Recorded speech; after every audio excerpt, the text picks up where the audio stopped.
ॐ अज्ञानतिमिरान्धस्य ज्ञानाञ्जनशलाकया चक्षुरुन्मिलितं येन तस्मै श्रीगुरवे नमः। वाञ्छाकल्पतरुभ्यश्च कृपा सिन्धुभ्येव च पतितानां पावनेभ्यो वैष्णवेभ्यो नमो नमः। नमो महावदन्याय कृष्ण प्रेम प्रदायते कृष्णाय कृष्ण चैतन्य नाम्ने गौरत्विषे नमः। हे कृष्ण करुणा सिंधो दीनबंधो जगत्पते गोपेश गोपिका कांत राधा कांत नमोस्तुते। तप्त कांचन गौरांगी राधे वृंदावनेश्वरी वृषभानुसुते देवी प्रणमामि हरिप्रिये। वृंदायै तुलसीदेव्यै प्रियायै केशवस्य च कृष्ण भक्ति प्रदे देवी सत्यवत्यै नमो नमः। श्री कृष्ण चैतन्य प्रभो नित्यानंद श्री अद्वैत गदाधर शिवासादि गौर भक्त वृंद। हरे कृष्ण कृष्ण कृष्ण हरे हरे, हरे राम राम राम हरे हरे। हरे कृष्णा।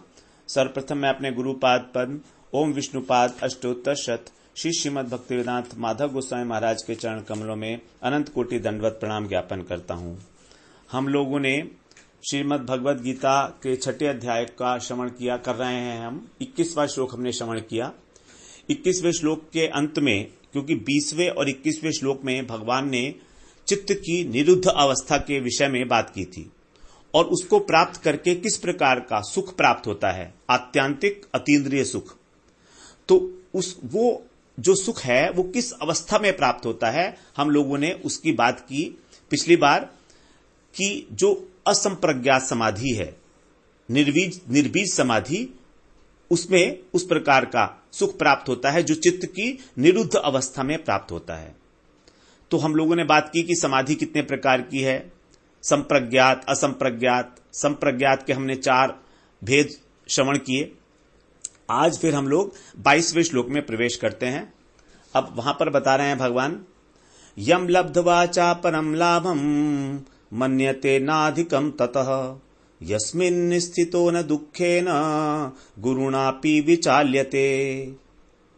यम लब्ध्वा चा परम लाभम मन्यते नाधिकम ततः, अर्थात परमात्मा का साक्षात्कार, समाधि के अंदर परमात्मा का साक्षात्कार रूपी जिस लाभ को प्राप्त करके उससे अधिक दूसरा कोई भी लाभ नहीं मानता।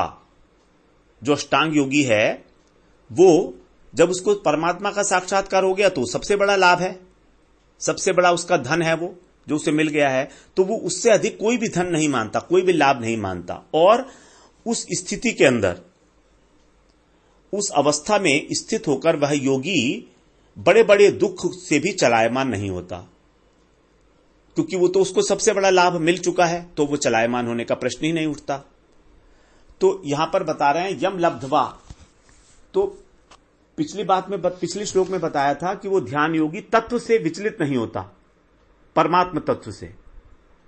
और उसके विचलित होने का क्या कारण, विचलित न होने का क्या कारण है, यहां पर इस श्लोक में बता रहे हैं कि यम लब्ध्वा, जिसको प्राप्त करके, लाभम माने लाभ को, जिस लाभ को प्राप्त करके, ततः अधिकम माने उससे अधिक, ततः माने उससे अधिक, माने अधिकम माने अधिक, उससे अधिक, अपरम, अपरम का मतलब दूसरा कोई लाभ, अन्य कोई लाभ न मन्यते, नहीं मानता, अर्थात उसके मानने में नहीं आता।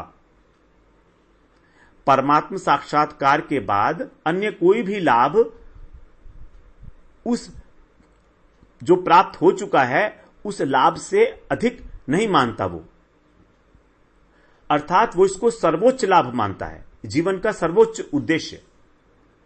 और ऐसा करके फिर क्या होता है, च माने और, यस्मिन माने जिसमें स्थित होकर, वह गुरुणा, गुरुणा का मतलब बड़े भारी से भारी, बहुत भारी, गुरु का मतलब होता है भारी। तो बड़े बड़े भारी दुखों में भी विचलित नहीं किया जा सकता। न दुखे न, नहीं होता न दुखे, दुख के द्वारा विचाल्यते। तो जीवात्मा के लिए सबसे बड़ा क्या लाभ बताया? परमात्मा की प्राप्ति। और सबसे बड़ी हानि संसार की प्राप्ति। उसका विपरीत, क्योंकि संसार की प्राप्ति जो हुई है हमको, वो हमको हुई है जब हम माया में बद्ध हो गए, माया में बंध गए। इसी कारण हमको इस संसार की प्राप्ति हुई है। क्योंकि वास्तव में जो सुख है वो परमात्मा में ही है। परमात्मा कहें, भगवान कहें, यहां पर परमात्मा ही समझना पड़ेगा। इस अध्याय के अंदर वास्तविक सुख वही है। ये संसार तो दुखालय है, दुखालयम अशाश्वतम। अशाश्वत, अनित्य है और दुख रूप है। दुख का आलय है, भंडार है, भंडार। तो पिछले श्लोक में भगवान ने बताया कि ध्यान योगी जो है वो उस परमात्म तत्व से विचलित नहीं होता, स्थित रहता है उसमें। अब यहां पर बता रहे हैं कि जो प्रतिकूल परिस्थिति अगर आ जाए, वहां पर तो अनुकूलता है ना। यत्र चैवायम, यत्र माने जिस अवस्था में, यानी कि वो ध्यान कर रहा है तो वो तो अनुकूल परिस्थिति है, तभी तो ध्यान हो रहा है। अब यहां पर बता रहे हैं अगर वो प्रतिकूल परिस्थिति में आ जाए, उसके ऊपर बड़ा भारी कोई दुख टूट पड़े, तो भी वो विचलित नहीं होता। ये विचलित प्रतिकूल परिस्थिति क्यों होती है हमारे को? आदि भौतिक, आदि दैविक और आध्यात्मिक तापों के कारण। अब पिछले श्लोक में यह बताया कि उसका जो मन है वो तो निरुद्ध अवस्था में पहुंच चुका है। तो मन के निरुद्ध अवस्था में पहुंचने के कारण उसका जो मन है वो उसको परेशान नहीं कर सकता, आध्यात्मिक ताप उसको नहीं होगा। ये इंपॉर्टेंट है बात। यहां पर इस श्लोक को देने का अर्थ क्या है? जब भगवान ने कही दिया वहां पहले कि उसको किसी भी प्रकार परमात्मा से विचलित नहीं होता, परमात्मा तत्व से स्थितश्च चलति न स्थितश्च चलति तत्वतः कहा था वहां पर। तो यहां पर यह वाला श्लोक देने की क्या आवश्यकता थी? गुरुणापि विचाल्यते। यहां पर यह भगवान बता रहे हैं दो प्रकार के जो ताप रह गए थे, आधि भौतिक और आधि दैविक। आध्यात्मिक ताप तो उसने कंट्रोल कर लिए क्योंकि उसका मन अब वश में आ गया, लेकिन आधि भौतिक और आधि दैविक तापों का क्या? वो तो आएंगे ना उसके जीवन में भी, क्योंकि ये तो उसके ऊपर डिपेंड नहीं करते हैं। देखिए, आध्यात्मिक ताप का मतलब होता है मन के द्वारा जो ताप मिलता है। हम अपने मन में मान लेते हैं किसी ने हमारा अपमान किया, तो हम ये मान लिए कि हमारा अपमान हो गया और हम दुखी हो रहे हैं। ये हमारा अपना बनाया हुआ है आध्यात्मिक ताप। लेकिन आधि भौतिक ताप किसी दूसरे प्राणी के द्वारा जो हमको दिया जाता है। 4 प्रकार के प्राणी बताए गए हैं, जरायुज, अंडज, स्वेदज और उद्भिज। जरायुज का मतलब है जिनका जन्म गर्भ, जो जेर के अंदर लिपटा हुआ गर्भ होता है उसके द्वारा जो होते हैं, उसको बोलते हैं जरायुज। जरायु के द्वारा उत्पन्न, यह जेरज, एक ही बात है। दूसरा होता है अंडज, जो अंडे से उत्पन्न होते हैं। तो जरायुज में आ जाएंगे मनुष्य और पशु। अंडज में आएंगे पक्षी, क्योंकि पक्षी जो है वो अंडा देता है, उसके अंदर जेर नहीं होता है। पक्षी अंडज।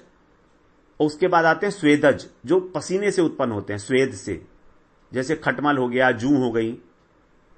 और चौथे हो गए उद्भिज। उद्भिज का मतलब है जो जमीन को फोड़कर पैदा होते हैं, अर्थात कांटे, वृक्ष इत्यादि जो हैं,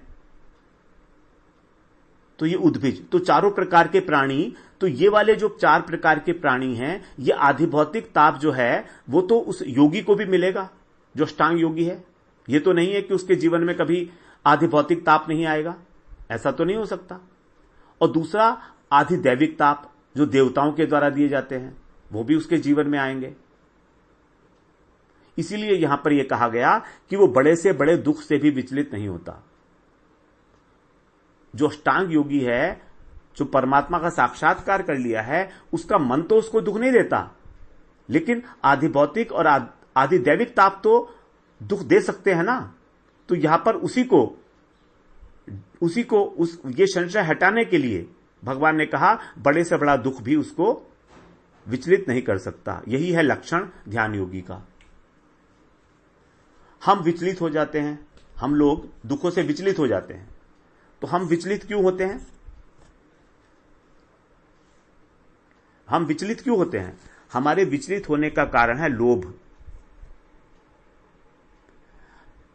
हमको अभी जितनी सुख सुविधाएं मिल रही हैं, अगर कहीं और पर, किसी और स्थान पर हमको अधिक सुख सुविधा दिखती हैं, तो हम उस लोभ के द्वारा विचलित हो जाते हैं।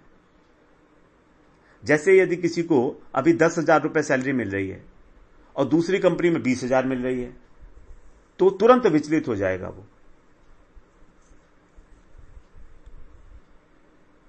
अथवा जैसे हम लोग अभी मान लीजिए तामसिक सुख का उपभोग कर रहे हैं, आलस्य में पड़े हैं, नींद में आलस्य आ रहा है, हल्का हल्का शरीर जो है वो जमीन लेटे हुए हैं बिस्तर के ऊपर, और अगर हमें पता लगता है कि कहीं जहां पर हम लेटे हैं उसी स्थान पर पास में ही कहीं पर पार्टी हो रही है, कहीं पर भंडारा हो रहा है, बड़े अच्छे अच्छे स्वादिष्ट पदार्थ खाने को मिलेंगे, तो हम उस राजसिक सुख को लेने के लिए इस तामसिक सुख का त्याग कर देंगे। तुरंत उठ के चल देंगे, हमारा आलस्य वगैरह सब भाग जाएगा, बाद में सो लेंगे, ऐसा सोचते हैं हम लोग।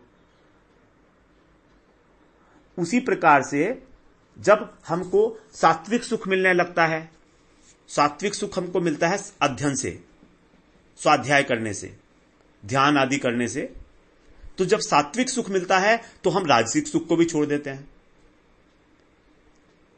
यह हमारे सबके अनुभव की बात है कि जब हम स्वाध्याय करते हैं, किसी शास्त्र में डूबे होते हैं या भगवत गीता कोई श्रवण कर रहे होते हैं, कुछ भी इस तरह का या ध्यान कर रहे होते हैं, तो हमारे को अपने शरीर में भूख प्यास का भी ध्यान नहीं रहता, शरीर का जो दर्द है वो भी याद नहीं रहता। तो राजसिक सुख को हमने त्याग कर दिया क्योंकि हमको सात्विक सुख मिल रहा है। तो हमारे विचलित होने का कारण है हमारी लोभ प्रवृत्ति, तामसिक से राजसिक और राजसिक से सात्विक। हम लोग अभी ये बात नहीं कर रहे हैं कि कौन सा सुख अच्छा है कौन सा बुरा है।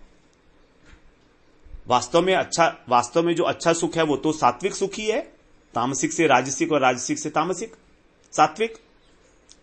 लेकिन हमारे विचलित होने का स्वभाव, हमारे विचलित होने का कारण यह है कि अब हम अभी तीनों गुणों के अंदर ही ऑपरेट कर रहे हैं, हम अभी इनसे बाहर नहीं निकले हैं। तो उत्तरोत्तर तामसिक से राजसिक और राजसिक से सात्विक सुख की ओर भागते रहते हैं। लेकिन जो ध्यान योगी है वो चित्त की निरुद्ध अवस्था को प्राप्त करके असंप्रज्ञात समाधि की अवस्था में परमात्मा साक्षात्कार का जो सुख है, आत्यांतिक सुख, नित्य सुख, उसको प्राप्त करके वो पूर्ण काम हो जाता है, आत्माराम आप्त काम हो जाता है। क्योंकि उसका सुख समस्त सुखों की पराकाष्ठा है। उसका सुख तभी तो वो गुणों से अतीत है, तीनों गुणों से अतीत है। अब उसके आगे, उस सुख के आगे उसको इस संसार के सुख या त्रिलोकी का सुख, स्वर्ग का सुख भी क्या लगेगा? कुछ नहीं है, सारे क्षण भंगुर हैं, नगण्य है। तो जो साधन, जो योगी है वो प्रयत्न करके उनको प्राप्त करने की चेष्टा नहीं करता, क्योंकि जो उसको मिला है वो तो आत्यांतिक है, अनंत सुख है, अक्षय सुख है। तो किसी भी और सुख को, जो प्राप्त सुख हुआ है उसको उससे अधिक मानने का तो प्रश्न ही नहीं होता। क्योंकि जितने भी संसार के सुख हैं वो सब देश, काल और वस्तु इनसे परिचिन्न हैं, इन पर आधारित हैं, इनकी पराधीनता है। अगर हमको वैसा व्यक्ति मिलेगा, वैसा समय मिलेगा और हमारे उपयोगी स्थान होगा, तभी हमको वो सुख मिलेगा। तो जो देश काल और वस्तु से अपरिच्छिन्न सुख है, इनसे अतीत है, उस सुख के अंदर राजसिक, तामसिक और सात्विक वृत्तियों का प्रवेश नहीं है।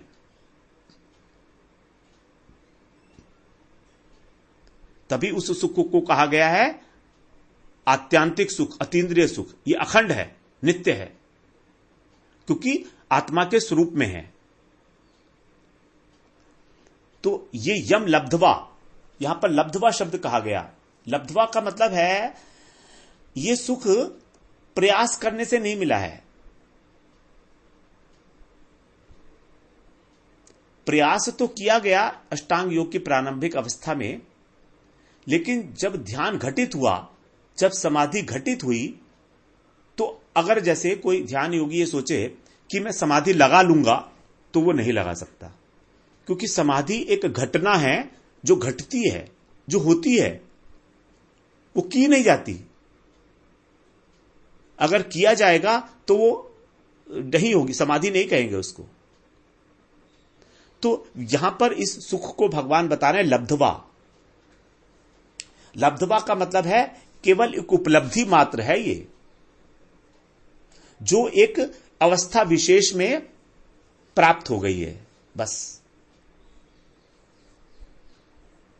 जो एक विशेष अवस्था में चित्त की एक विशेष अवस्था अर्थात निरुद्ध अवस्था, जब चित्त को निरुद्ध अवस्था की प्राप्ति हुई, तब उसको इस सुख की प्राप्ति हो गई। ये उपलब्धि है उसकी। ये नहीं कह सकते हम कि उसने अपने प्रयास से इसको प्राप्त किया। अगर हम कहेंगे प्रयास से प्राप्त किया, तो इसके अंदर जड़ बुद्धि और जड़ इंद्रियां आ गई, क्योंकि प्रयास तो जड़ बुद्धि और जड़ इंद्रियों से किया ही जाएगा। लेकिन ये तो जड़ नहीं है, ये तो तीनों गुणों से अतीत बताया है इस सुख को। इसीलिए कहा गया कि ये केवल उपलब्धि मात्र है, यम लब्धवा। अब इसके अंदर विचलित नहीं होता बड़े बड़े दुख से। इसका दूसरा कारण क्या है? एक तो ये लाभ सबसे अधिक है, इसलिए विचलित होने का प्रश्न नहीं होता। और अगर इसका दूसरा कारण क्या है? दूसरा कारण यह है, जैसे उदाहरण के लिए हम देखें, इस जगत में भी हम देखते हैं कि यदि किसी को 10,000 रुपए मिल रहे थे और अब 20,000 रुपए मिल रहे हैं दूसरी कंपनी में, लेकिन यदि वहां पर उसको अपने प्राणों का खतरा है अथवा कोई और बड़ा रोग होने की संभावना है, हानि होने की संभावना है,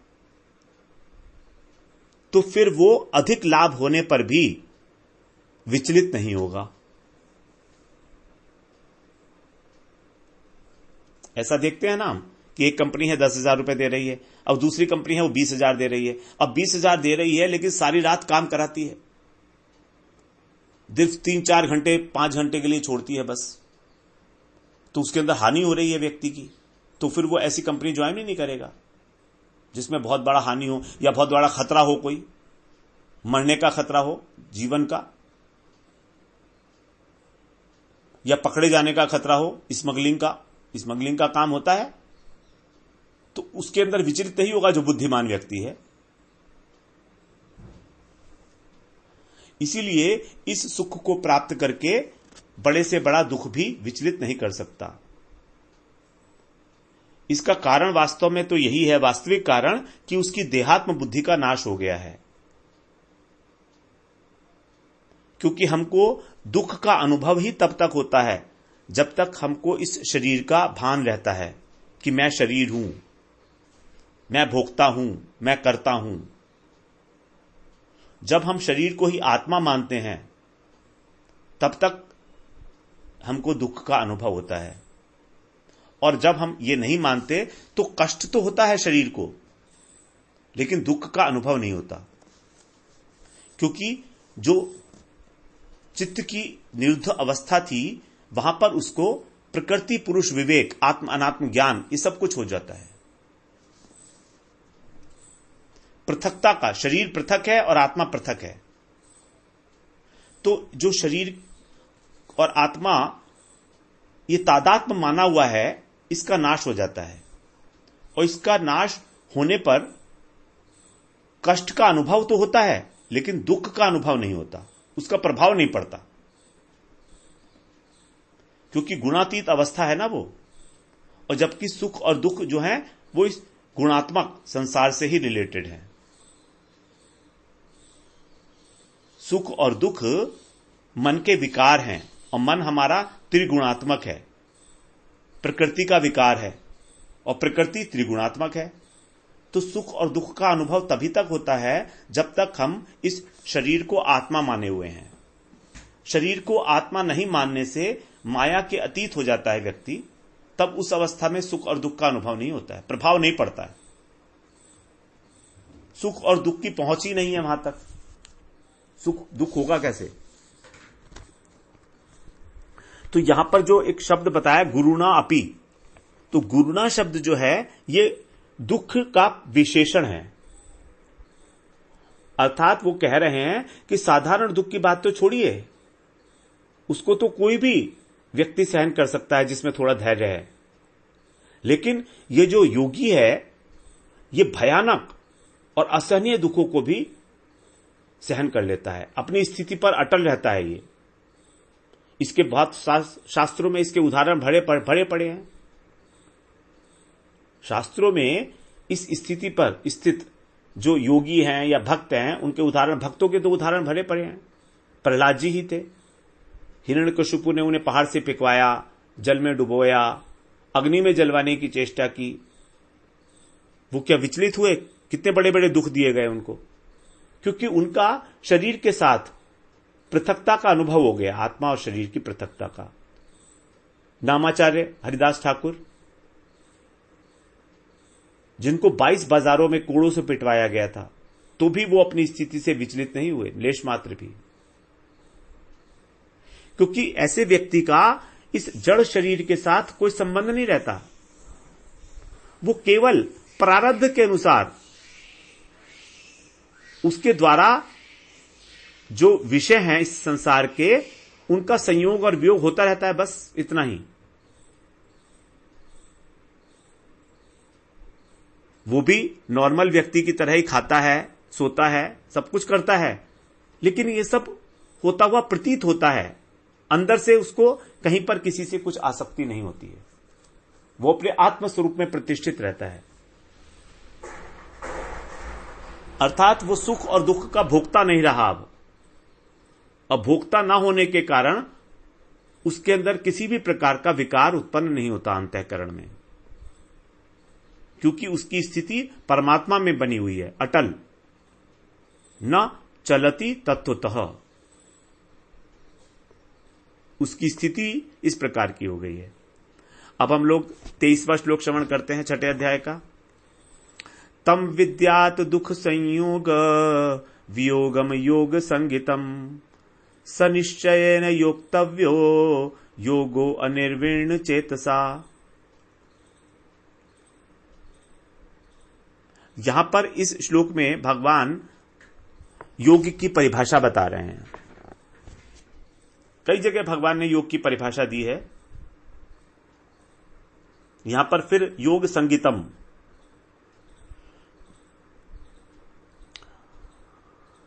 अर्थात जिस सुख में स्थित होकर वो बड़े से बड़े दुख से भी विचलित नहीं होता, उस सुख की प्राप्ति की प्रेरणा दे रहे हैं भगवान, और प्रेरणा देते हुए योग की परिभाषा भी बता रहे हैं। क्योंकि भगवान अतिशय करुणाशील हैं, करुणावान हैं, उनसे जीवों का दुख नहीं जो देखा जा रहा है, इसीलिए वो हमको बता रहे हैं ये कि एक ऐसी स्थिति भी है जहां पर दुख का कोई प्रभाव नहीं पड़ेगा। तुम उस स्थिति के लिए जिज्ञासा करो, और वो स्थिति योग की स्थिति है। और वो योग कैसा है उसी को बता रहे हैं यहां पर। तम विद्यात दुख संयोग वियोगम योग संगितम सनिश्चयेन योक्तव्यो योगो अनिर्विण्ण चेतसा। तो हम लोग पहले इसका, अब आगे से हम लोग ऐसा करेंगे कि प्रत्येक श्लोक का पहले हिंदी में अनुवाद एक बार पढ़ लेंगे, और उसके बाद फिर संस्कृत के एक एक शब्द को उसका अर्थ समझ के उसका अनुवाद समझेंगे। तो यहां पर इसका जो लिखा हुआ है वो अर्थ अनुवाद ये लिखा है कि जो दुख रूप संसार के संयोग से रहित हैं, जो दुख रूप संसार के संयोग से रहित हैं, जिसका नाम योग है, उसे जानना चाहिए। तो योग क्या हुआ? दुख रूपी संसार से जिसका संयोग नहीं है वो है योग। और ये जो योग है ये किस प्रकार के व्यक्ति का सिद्ध होता है? यह योग न उकताए हुए अर्थात धैर्यवान व्यक्ति का और उत्साहयुक्त चित्त से निश्चय पूर्वक करना ही कर्तव्य है। मतलब हमको इस योग को धारण करना कर्तव्य है हमारा। ये ऐसा नहीं है कि हमारी इच्छा है कि हम करें या ना करें योग। अब जो कर्तव्य है वो तो करना ही पड़ता है। शास्त्रों में कर्तव्य और अकर्तव्य दोनों बताए गए हैं कि क्या करना चाहिए और क्या नहीं करना चाहिए। तो ये भगवत गीता में बताया है कि हमारा कर्तव्य है इस योग को जानना। तो कैसा है ये योग? दुख संयोग वियोगम, दुख के संयोग का वियोग इस योग में, जिसमें दुखों के संयोग का वियोग है। तम माने उसी को, योग संगीतम माने योग नाम से, विद्यात माने जानना चाहिए। अर्थात योग के अंदर किसी भी प्रकार का दुख नहीं है। यह पहली बात क्लियर हुई। और वो कैसे प्राप्त होगा? सह माने उसको, योग को, उस योग का अभ्यास कैसे करना चाहिए?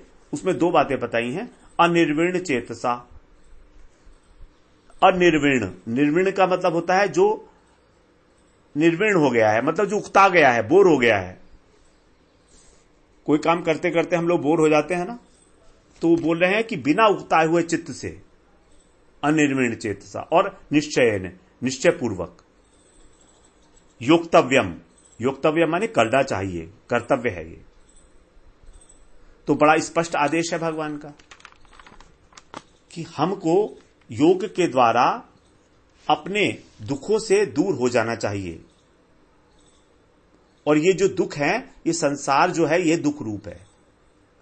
तो इस संसार में रहते हुए भी इस संसार के दुख हमें स्पर्श ना करें, इसके लिए हमको योग का साधन करना चाहिए।